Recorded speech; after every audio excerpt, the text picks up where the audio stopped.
What's going on, YouTube? This is SG1 Sports, and you're watching our college football channel. We're going to preview the 2024 schedule for Oklahoma State and give you a very early projected record. This was the schedule from 2023. A bit of a surprise team last year making it to the Big 12 championship. And it was especially a surprise after they lost to South Alabama. So you look at their non-conference schedule, Central Michigan, Arizona State, and then they lose to South Alabama. But they didn't play Texas in the regular season. They did beat Oklahoma, also beat Kansas State. So they beat some pretty good teams to get there, and obviously didn't finish the season like they wanted to in that Big 12 championship. But still, a respectable schedule last year. It's going to be a different Big 12, of course, this year, and this is that 2024 schedule. Let's break it down. First, look at the non-conference. South Dakota State, Arkansas, and then they'll play Tulsa on the road. Arkansas, Oklahoma State, that's going to be a fun matchup there. We'll see what happens. I can't remember those two teams playing maybe ever. I'm sure they've played, but I don't remember any recent games. Anyways, that should be a good one there. Interested to see how that one plays out. Then you've got their home schedule here. Again, the two non-conference games, and they'll play Utah, West Virginia, Arizona State, and Texas Tech, which means they'll play 5 road games in the Big 12. 5 road games in the Big 12, plus you have a non-conference game on the road. So their schedule, they've only got six home games. Most teams have more than 6. Most Power 5 teams have more than 6 home games.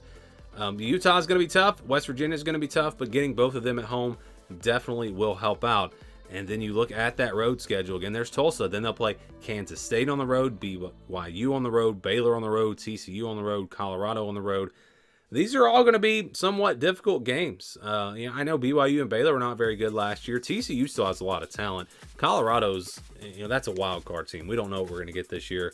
At time, early last year they looked good. Did they fix some of their issues? We'll see. And then Kansas State, of course, is going to be a tough one. And that's a tough place to play as well. So they'll start with South Dakota State on August 31st. Then they'll play Arkansas on September 7th at home. First 2 games at home. Then they go on the road to play Tulsa on September 14th. And then back home for Utah on September 21st in a home game. And that'll be their first conference game. So yes, it sounds weird, but Oklahoma State's first conference game will be against Utah. Next, they'll play Kansas State on the road on the 28th. That's tough. I mean, that is tough back-to-back. And you can go even further. West Virginia the next week on October the 5th. So Utah, Kansas State, West Virginia, those 3 games in a row, that is going to be tough. That is a very tough stretch there. Then they'll get a bye week after West Virginia. Then it's back-to-back road games, BYU and Baylor. Oklahoma State should be a better team than both of those teams. But back-to-back road games, I wouldn't be surprised at all if they slipped up in one of those. Then they'll get Arizona State at home on November 2nd. Then it's on the road at TCU on November 9th. Then they'll get their second bye week before playing Texas Tech. They'll play Texas Tech on the 23rd. And they'll close things out on the Friday after Thanksgiving at Colorado. So this is it's a pretty challenging schedule. It's not terrible. I mean, they can win every game on the schedule potentially, but they could also lose a lot of games on the schedule. A lot of games that could really go either way, and we'll break that down in the projection. But yeah, that stretch from Utah to West Virginia, very tough. BYU, Baylor, back-to-back road games. I don't love the way this schedule sets up in terms of where the games are. But again, these are all games that they're going to have a chance to win. Let's get to let's look at the projections from last year. And so they were 9-3 in the regular season. We projected them to go 7-5. I also predicted them to go 7-5.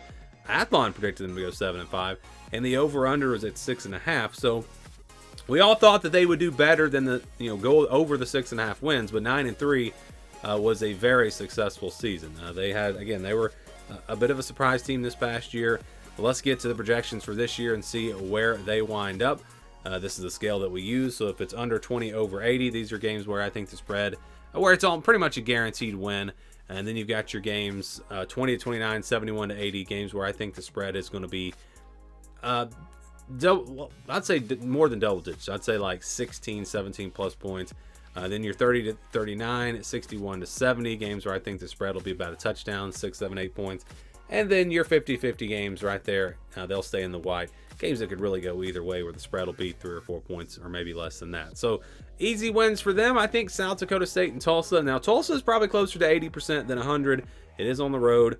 It's not a great team, but remember they lost to South Alabama last year. So don't think that they're guaranteed to win that game. But again, they should be favored by 17, 18 plus points in that one. So 2 wins that they should be able to get.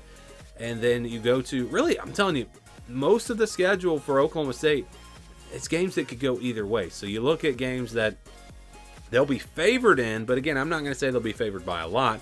They'll have Arkansas at home, BYU and Baylor. Talked about those back-to-back road games. Those are going to be tough to win both of them. Arizona State, and then Texas Tech. So you figure this team will be favored in all these games by about a touchdown, but I don't know that, there aren't any gimme games in the Big 12.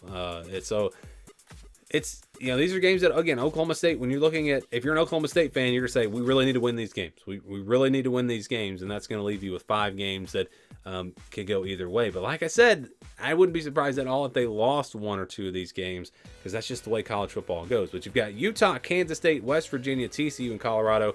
These are your 50-50 games. Colorado's kind of a wild card, like I said. I don't, maybe that should be in the purple, but I just felt like we don't know enough about how good Colorado's going to be. I think they'll be favored in that game. I think they'll be favored against TCU as well on the road, but not by much. And TCU can absolutely win that game. I'm telling you, this is still a talented roster. TCU underperformed last year, but they had talent on the roster still.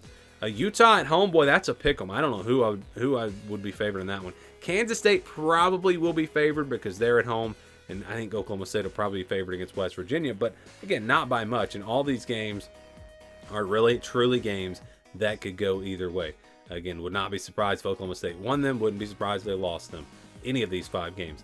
And then the games in the purple, again, they should be favored, but no guarantee that they're going to win those games. So you average it all out with the formula that we use, and you get a projection of 8-4. So a little bit of a better projection than last year. They were projected to go 7-5 last year, 8-4 this year.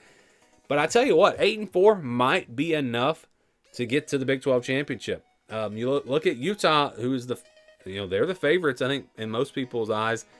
We've done the projection for them. Their projection was also 8-4. I don't think you're going to see a projection in the Big 12 over 8-4, just because there are a lot of evenly matched teams. There are a lot of teams that can beat up on each other, and I think you're going to see that as we continue to go through these projections. So like I said, 8-4 might be enough. It's probably going to be that team that busts through and gets to 9-3 or maybe 10-2. There are probably going to be a couple of teams emerge. Who will those teams be? Well, it's hard to say. But Oklahoma State absolutely could be one of them. Again, you have no games on the schedule. No games on the schedule where I'm looking at this schedule and saying, I'd be really surprised if Oklahoma State won that game. You just don't see that. But again, you've got 10 games where I wouldn't be surprised if they lost. So that's why the projection does come out at 8-4. So that's our projection. Again, not prediction. We'll be doing predictions after spring practice and all that. It'll be this summer. But just an early projection for Oklahoma State is 8-4. Do you agree? Do you disagree? Where would you put this team? Let me know your thoughts down in the comments below.